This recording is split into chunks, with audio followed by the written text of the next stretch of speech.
जैसा कि हमने लास्ट एपिसोड में देखा कि जियान ने अपने मास्टर की मदद से बुद्धा लोटस एंगर तैयार किया था और मोचोंग पर अटैक किया था। बुद्धा लोटस एंगर को तैयार करने में बहुत सारी एनर्जी चाहिए होती है और वो एनर्जी मास्टर ने दी थी, जिस वजह से मास्टर अब पिछले एपिसोड में फिर से सोने चले गए थे। यानी क्योंकि बहुत ज्यादा एनर्जी यूज हो गई थी, इस खातिर मास्टर के पास सर्वाइव करने की शक्ति नहीं थी और इसी वजह से उन्हें डीप स्लीप में जाना पड़ा था। जियान पिछले एपिसोड में घायल होकर गिर रहा था और आइस एम्परर ने हालांकि उसे बचा तो लिया था, लेकिन जियान अभी भी बेहोश था। आइस एम्परर उसे मैनली स्टील मशीनरीज के पास ले आता है और अब हमें मैनली स्टील मशीनरीज के अंदर का सीन दिखाया जाता है। वहाँ हमें एक लोबू नाम का आदमी को दिखाते हैं जो अपने कई सारे आदमियों के साथ खड़ा था। उसके पास एक बड़ी सी जंगली छिपकली मौजूद थी जिसको उसने पिंजरे में पकड़ रखा था। लोबू अपने आदमियों के साथ वहाँ मजे ले रहा था और तभी वहाँ पर जी डिंग और जी ली आते हैं। वहाँ लोबू जी ली से ये कहता है कि हमने ये जो जंगली जानवर पकड़ा है, हम इसको बढ़िया दाम में बेच देंगे। उसके कहने की स्टाइल को देखकर जिली को बहुत गुस्सा आता है, लेकिन वो कुछ नहीं कहता और अब कमरे के अंदर जाकर जियान की हालत को देखता है। जियान अपनी मौत से लड़ रहा था क्योंकि उसकी हालत अभी बहुत ज्यादा नाजुक थी।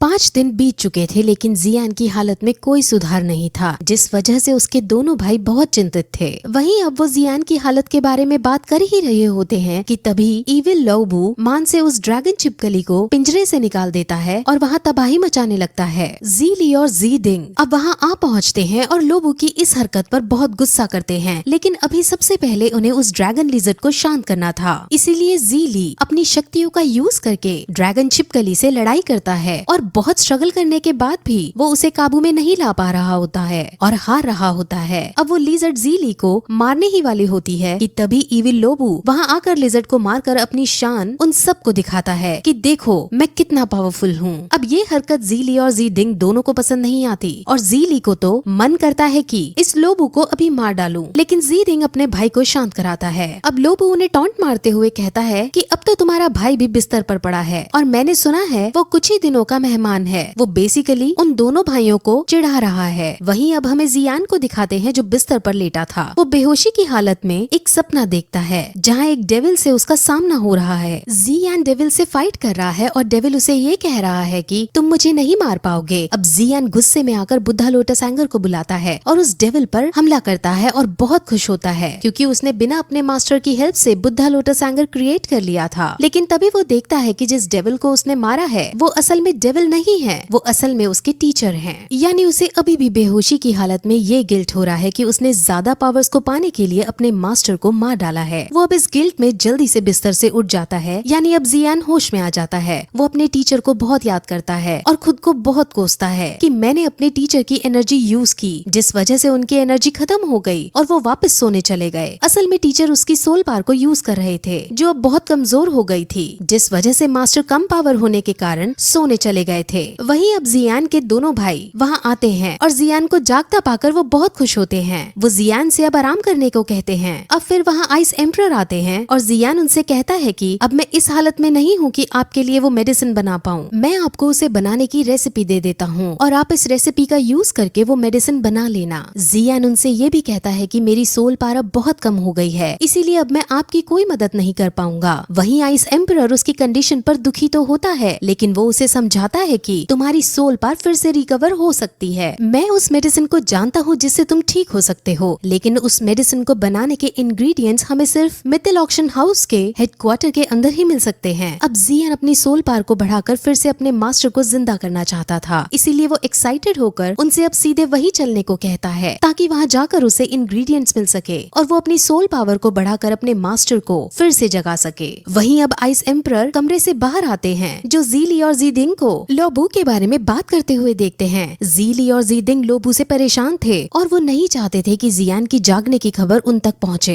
इसीलिए वो आइस एम्परर से जियान के जागने की बात किसी को भी बताने के लिए मना कर देते हैं। वहीं जियान अपने कमरे के अंदर बैठा था। वो क्वीन मेडूसा को देखता है जो स्नेक फॉर्म में थी। असल में वो स्नेक फॉर्म क्वीन मेडूसा का सिर्फ एक अंश था और वो अंश ये भूल चुका था कि वो क्वीन मेडूसा है। अब जियान की बॉडी काफी घायल थी, इसीलिए वो ग्रीन लोटस फायर पिल को खाकर खुद को रिकवर करने की कोशिश करता है, लेकिन उस पिल को खाने से नॉर्मल से ज्यादा एनर्जी प्रोड्यूस होने लगती है। अब एक्स्ट्रा एनर्जी को उसे अपनी बॉडी से बाहर निकालना था, इसीलिए वो एनर्जी को बाहर निकालने के लिए क्वीन मेडूसा जो स्नेक बनी हुई थी उनको उठाकर उनके मुंह में अपनी उंगली देकर एनर्जी को रिलीज करने लगता है। वो एनर्जी स्नेक स्नेक को काफी पसंद आती है और स्नेक उस एनर्जी को खाता ही रहता है। और तभी हम देखते हैं कि वो स्नेक एनर्जी खाने की वजह से क्वीन मेडुसा में कन्वर्ट हो जाती है, यानी अब वो असली क्वीन मेडुसा बन जाती है। वहीं दूसरी तरफ हमें नयन रैन को दिखाते हैं जो अपने क्लैन में वापस लौट आई है। उसकी क्लैन का नाम यू लैंड सेक्ट है। उसके पास उसकी टीचर यूजी भी खड़ी है। जी हाँ, यूजी वही है जो जियान की प्रेमिका है और वो असल में नयन रैन की मास्टर उसकी टीचर भी है। नयन रैन अपनी क्लैन लीडर को सब बात बताती है कि मू चोंग की बर्थडे पार्टी में क्या क्या हुआ और मू चोंग की असलियत क्या है। क्लैन लीडर जब उसे ये पूछती है कि वो दोनों अनजान शख्स जिन्होंने उसकी असलियत सामने लाई वो कौन थे, तब नयन रैन कहती है कि उन्होंने अपना चेहरा छुपाया हुआ था जिस वजह से हम उन्हें नहीं देख पाए।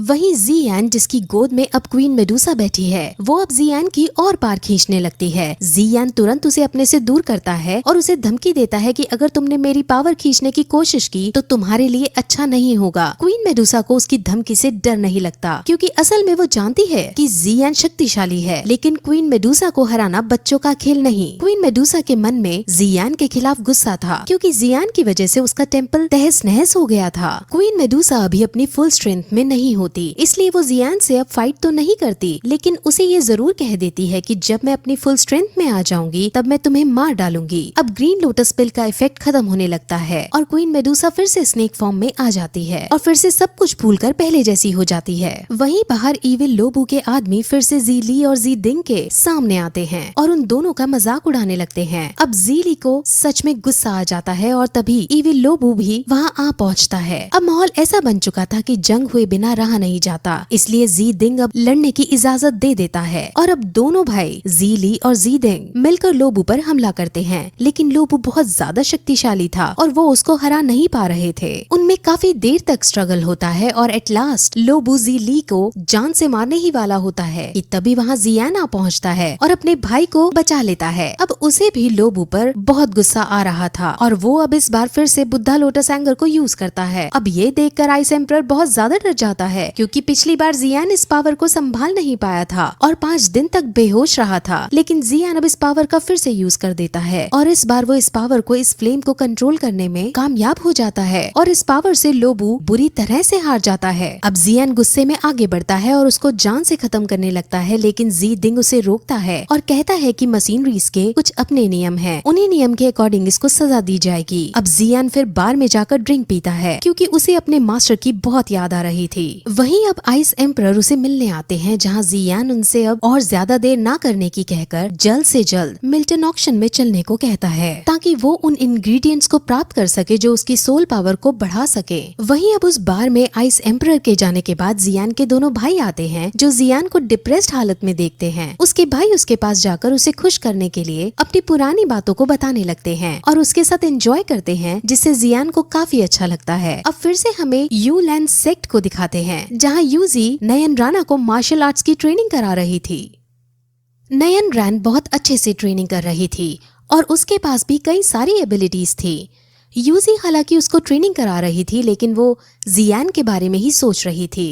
अब ट्रेनिंग खत्म करके नयन रैन यूजी के पास आती है और उसे कहती है कि आप दुखी लग रही हैं, ऐसा क्यों? जिस पर यूजी कहती है कि अब कुछ ही दिनों में तुम्हारा और जी फैमिली के वंशज का मैच होने वाला है, उसी को लेकर बस थोड़ी चिंता है। जिस पर अब नयन रैन भी ये कहती है कि 3 ईयर एग्रीमेंट की चिंता मुझे भी है। और फिर यूजी को वो ये भी बताती है कि कल उसको उसके डैड का लेटर आया था। असल में नयन रैन के ग्रैंडपा के शरीर के अंदर पॉइजन मौजूद है जो कि शरीर से बाहर नहीं निकल पा रहा है। उनकी कंडीशन बिगड़ती जा रही है और ये सब इसलिए हो रहा है क्योंकि 3 साल पहले नयन रैन ने उस मैरिज को तोड़ दिया था और तब गुस्से में आकर उसके ग्रैंडपा गलती से पॉइजन को खा बैठे। नयन रैन उनके इस हालत का जिम्मेदार खुद को मानती है, लेकिन यूजी अब उसे शांत करती है और कहती है कि तुम चिंता मत करो, मैं गुहे से मिलूंगी और उनसे तुम्हारे ग्रैंडपा को दिखवाऊंगी और उनके पास कोई ना कोई इलाज जरूर होगा। गुहे वही है जो यूजी के साथ क्वीन मेडुसा के टेम्पल में आया था। गुहे एक एल्केमिस्ट है जो कई बीमारियों का उपचार जानता है। वहीं जियान अब अपने भाइयों से अलविदा लेता है और आइस एम्परर के साथ मिल्टन ऑक्शन हाउस के हेडक्वार्टर में जाने लगता है। वहाँ रास्ते में वो एयरप्लेन की सवारी करते हैं जहाँ उन्हें रॉक सिटी के एल्केमिस्ट ग्रुप के बच्चे दिखाई देते हैं। उन्होंने जियान के बारे में सुन रखा था और वो सब जियान से काफी इम्प्रेस्ड होते हैं क्योंकि जियान ने इतनी सी उम्र में ही एल्केमिस्ट के अंदर रैंक 2 हासिल कर लिया था। वहीं अब हमें जी जूनियर को दिखाते हैं जो जी नैन अकेडमी के अंदर थी और अब यहाँ से हमें पता चलता है कि जी जूनियर ने एक आदमी को हायर कर रखा है। जी जियान पर नजर रखने के लिए। असल में जी जूनियर जियान को पसंद करती है और इसीलिए वो जियान की हर खबर अपने पास रखती है। वो आदमी जिसको उसने हायर कर रखा है वो जी जूनियर को सारी बातें बताता है कि जियान के साथ अब तक क्या क्या हुआ। वो यूजी के बारे में भी बताता है, लेकिन उस आदमी को ये नहीं पता था कि यूजी और जियान एक दूसरे से प्यार करते हैं। उसको शक जरूर था और जब वो अपना शक जी जूनियर को बताता है तो जी जूनियर जेलसी फील करते हुए कहती है कि ऐसा कुछ नहीं है। वहीं जियान अब मिल्टन हाउस के अंदर पहुंच जाता है जहां गार्ड्स उसे अंदर घुसने नहीं देते क्योंकि उसके पास इनविटेशन कार्ड नहीं था। तब वहां उस ऑक्शन हाउस का इंचार्ज का पोता, जिसको लोग मिस्टर ली नाम से पुकारते हैं, वो आता है। वो जियान से पूछता है कि उसका बजट कितना है। इस पर जियान अपना बजट बताता है तो मिस्टर ली उसके बजट को सुनकर पागलों की तरह हंसने लगता है